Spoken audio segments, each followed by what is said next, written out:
Bonsoir.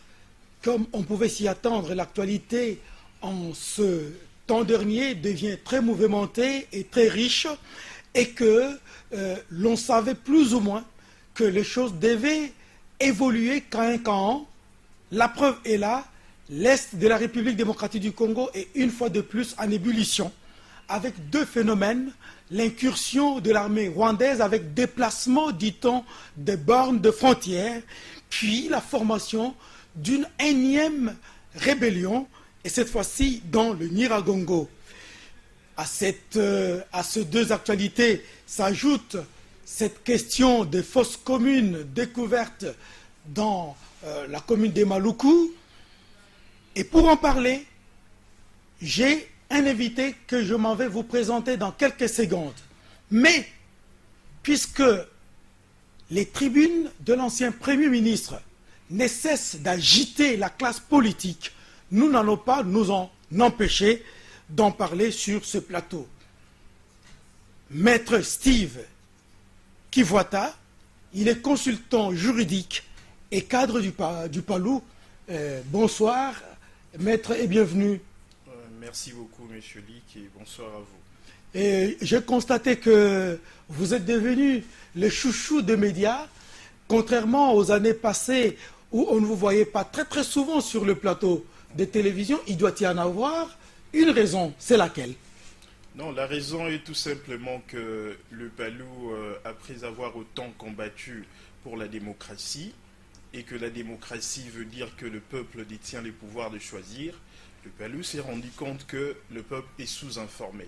Et il est maintenant temps qu'il commence à informer le peuple, au moins par l'entremise de ces différents cadres, et dont précisément actuellement l'honorable Mouzito, qui écrit un certain nombre de tribunes, tout à fait, dont l'objectif est d'éclairer la lanterne du peuple. Alors, est-ce que cette sous-information n'aura pas été due au fait d'un déficit de communication, notamment pour vous, le Palou? Oui, c'est évident, parce qu'en réalité, je pense que le Palou devrait savoir qu'il a un grand rôle, parce qu'il aura lutté pendant plus de 50 ans pour la démocratie, et les déficits, ou soit la sous-information du peuple, est beaucoup plus dû à la dictature. La dictature était un système qui consistait à tromper le peuple, pour que, effectivement, les dictateurs et ses collaborateurs puissent mieux utiliser les ressources de l'État. Mais c'est à nous qui étions à l'antithèse de la dictature, c'est à nous qu'il appartient effectivement de réveiller le peuple actuellement. Alors, je venais d'annoncer une énième incursion de l'armée rwandaise dans l'est de la République démocratique du Congo, suivie des déplacements des bornes. Maintenant qu'on est en train de parler élection, découpage, est-ce que ce n'est pas un ingrédient de mauvais goût qui vient s'ajouter à la sauce? Oui, c'est évident, surtout pour les élections locales que l'honorable Mouzito demande que l'on puisse le ramener en 2021, parce qu'il considère déjà que nous avons un certain nombre de priorités. Entre autres, vous parlez de l'armée, nous avons 2 345 000 km², et je parle sous votre contrôle, nous avons 9 voisins. Tout à fait. Si je me trompe. C'est correct. Donc, correct. Notre armée devait être une armée forte. C'est vrai que de plus en plus, notre armée devient assez professionnelle et forte. Elle a défait le M23, mais ce n'est pas toujours suffisant. D'où il est très important que l'on comprenne que nous avons d'autres priorités que de créer de nouveaux personnels politiques que l'État devra encore prendre en charge. Pourtant, nous en sommes sûrs que ces gens-là n'auront pas du travail à faire, surtout au niveau de nos entités locales, c'est-à-dire villes, communes, secteurs, chefferies. Donc il est maintenant temps qu'on sache un peu quelles sont les priorités pour l'État. C'est du côté régalien, c'est l'armée. Et bien, de l'autre côté, au niveau de province, c'est l'investissement pour qu'on aille un peu plus vers le développement en construisant des infrastructures et non pas en créant de nouveaux personnels politiques plutôt inutiles. On va revenir là-dessus tout à l'heure, mais cette incursion de l'armée rwandaise, à entendre certains politiques, moi je cite ici M.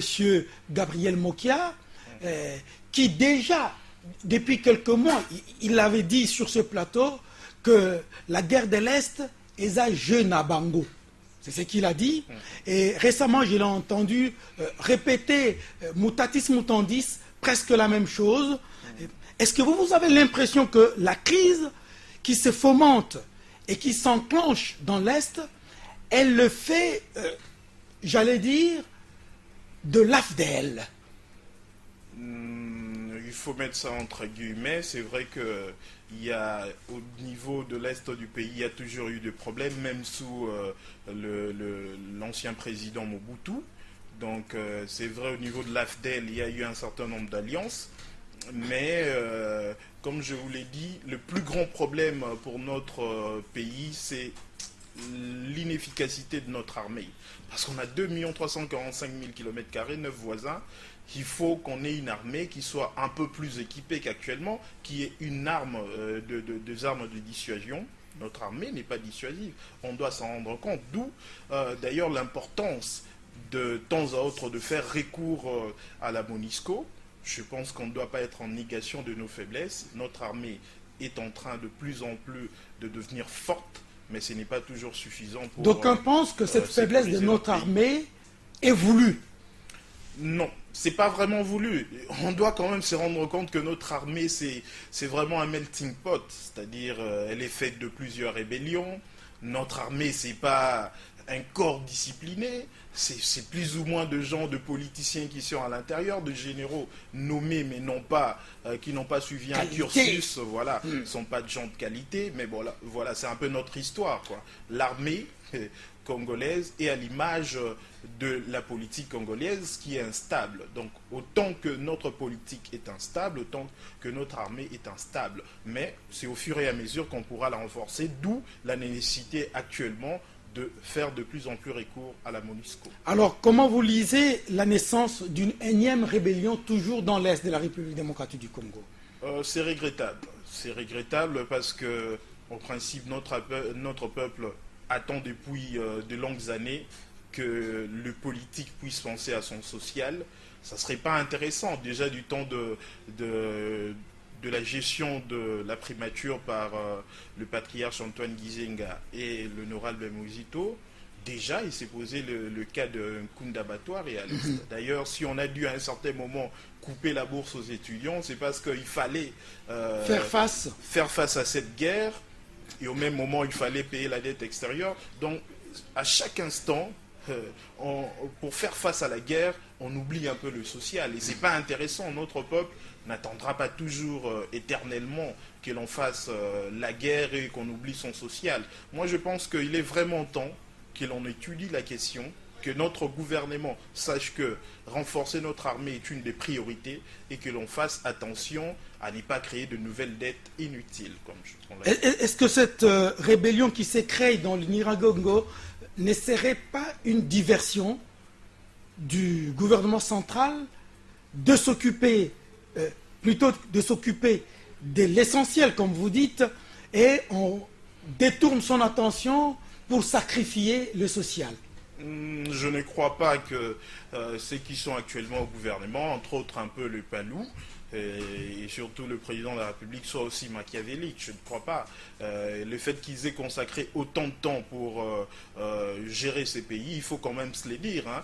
Aujourd'hui, il y a eu plus ou moins 3000 magistrats qui ont été recrutés. On a triplé les effectifs, surtout avec la gestion de la primature par le Palou. On a résolu le problème, plus ou moins. Le social mais la corruption a accru également. Non, la corruption, je pense que elle a accru, non. Je pense qu'on a eu à corriger, on s'est amélioré. Mais c'est vrai, il y a toujours des problèmes de corruption, d'où on verra par exemple le problème de la faible mobilisation de recettes. En principe, avec le 41 milliards comme PIB, on aurait dû être plus ou moins, en appliquant la pression fiscale de 20%, on aurait pu être à 8 milliards de dollars. On est à 6 milliards, donc il y a certes de problèmes, mais je pense que le président de la République et la majorité, malgré qu'ils ont fait de choses qui ne soient pas assez suffisantes, mais du moins, ils ne peuvent pas être dans une démarche machiavélique de créer des problèmes à la République, de nouveaux problèmes à la République. Pourtant, le pays doit avancer. En deux mots, comment interprétez-vous la démarche du gouvernement qui ouvre la morgue de l'hôpital ex-Mamayemo et qui dit qu'il n'y a plus débat?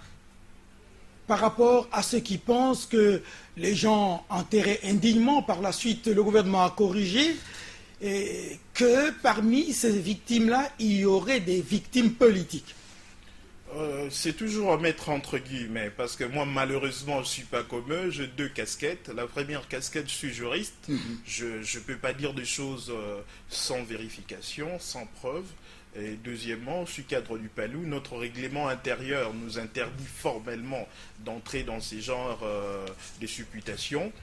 Moi, plutôt, ce que je demanderais, ça serait qu'on ait une enquête qui soit internationale, s'il le faut, pour qu'on connaisse la vérité. Moi, je suis comme tout Congolais qui veut connaître la vérité. Je ne suis pas dans une démarche ni de discréditer la majorité, et moins encore de dire de fausseté contre l'opposition. Moi, j'attends connaître la vérité comme tout citoyen congolais. Alors, on va à présent parler des tribunes de l'honorable Muzito, ex-premier ministre. Première question d'abord. Lorsque Muzito signe des tribunes, et ces derniers temps, apparemment, il passe peu de temps à dormir plutôt qu'à réfléchir. Est-ce que c'est en sa qualité d'ex-premier ministre, est-ce que c'est en sa qualité de cadre du Palou, est-ce en sa qualité d'intellectuel congolais qu'il signe ces tribunes? Tout se tient. Je pense que toutes ces qualités appartiennent à l'honorable Muzito. Il est ancien Premier ministre, il a donc géré le pays, il connaît le vrai problème de la République. Et deuxièmement, comme cadre du Palou, il connaît les combats que le Palou a menés depuis avant même 64 et dès sa création en 64, il y a plus de 50 ans. Et enfin, comme intellectuel, il sait c'est quoi le rôle d'une élite dans un pays, c'est de conduire la République. En réalité, comme Premier ministre, il a géré le pays comme je viens de vous le dire. Il connaît par exemple que lui-même il a eu à commettre un certain nombre d'erreurs. Il y a eu un certain nombre de passifs de l'État que lui-même il n'a pas pu résoudre. Par conséquent, lorsque après il constate que la République est en train d'aller droit vers les murs, il peut tirer la sonnette d'alarme en faisant de réflexions pour dire aux gens non, faites attention. Si on prend ce schéma, attention, on va tomber dans un trou.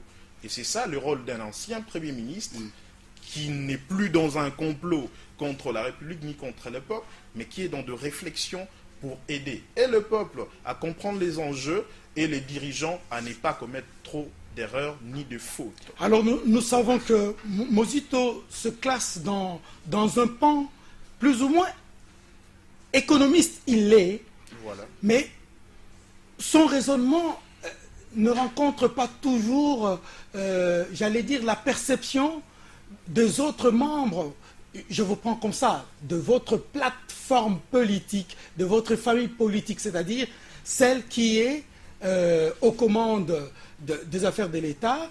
J'ai suivi récemment, sans citer les noms, certains éléments du PPRD en train de les cibler avec un discours qui frise l'injure. Moi, je pense qu'on doit mettre des bémols. Est-ce que ces gens-là ont réellement été envoyés par le PPRD? Le PPRD est un parti responsable. Ces gens-là sont tombés plus ou moins dans des injures basses. Et à l'encontre, de l'autre côté, il y avait une réflexion assez objective et sérieuse. Moi, d'ailleurs, vous venez de me parler d'une fosse commune. Moi, je pense que si l'honorable Muzito est en train de faire ces genres de réflexions, c'est pour qu'à travers les ridicules de ces genres de politiciens, que l'on puisse faire de fausses communes des imposteurs politiques. Des gens qui pensent que c'est à travers l'injure facile que l'on peut émerger dans la République. La République, ce sont de valeurs. Le peuple congolais attend mieux. Le peuple congolais ne veut pas des injures. Le peuple congolais veut qu'on lui dise clairement, c'est à travers de comment est-ce que son social peut s'améliorer. Et l'honorable Muzito est dans cette démarche. Et il n'est pas n'importe qui, comme vous l'aviez dit, un ancien Premier ministre, un ancien inspecteur des finances, un ancien ministre de budget, et surtout les descendants de Patrice Emery Lumumba, d'Antoine Gizenga, Gizenga, de Marcel Bissoukiro et de Jason Sendwe. Donc ce n'est pas n'importe qui. Tous ces grandes figures-là nous ont donné une ligne de conduite à suivre et lui, il est dans cette démarche. Alors nous allons maintenant, on va jeter également un coup d'œil sur les tribunes qui ont précédé celle-ci. Nouvelle province et élections locales, la faillite de l'État, la vérité en chiffres, a-t-il signé. Alors, il commence par dire: les opérations liées aux élections provinciales, urbaines, municipales et locales, ainsi que celles relatives à l'installation de nouvelles provinces et entités locales, relèvent constitutionnellement de la responsabilité du gouvernement central. C'est ce qu'il dit dès qu'il entame sa réflexion, sa tribune.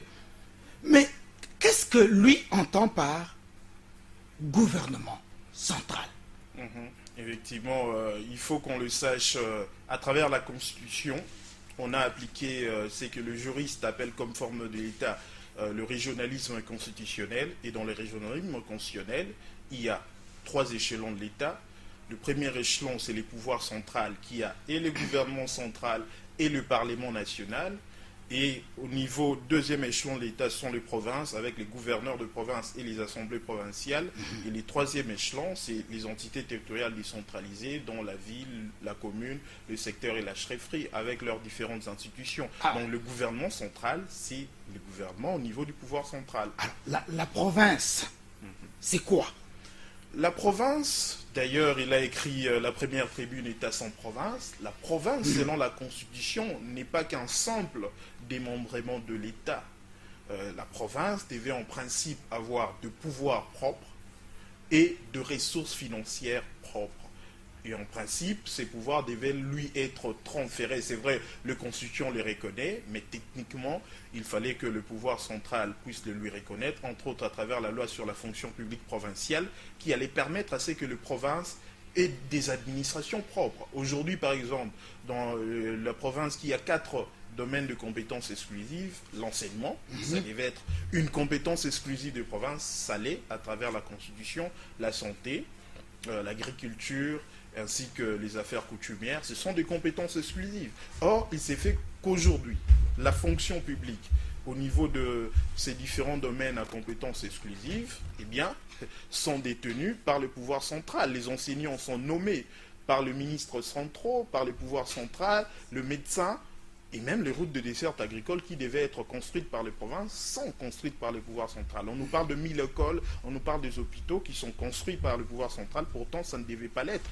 Et autant pour les ressources. En principe, on devait rétrocéder 40% aux provinces, mais jusqu'alors, on ne leur rétrocède que l'honorable Mouzito donnait 6%, et aujourd'hui on est tombé à 4%. Donc, et le reste de sommes d'argent, c'est-à-dire les crédits d'investissement au niveau de province, ainsi que les crédits de rémunération du personnel de 4 domaines à compétences exclusives, sont gérés par le pouvoir central. D'où d'ailleurs, dans la première tribune, l'honorable Mouzito disait, bien, les 11 provinces n'existent pas.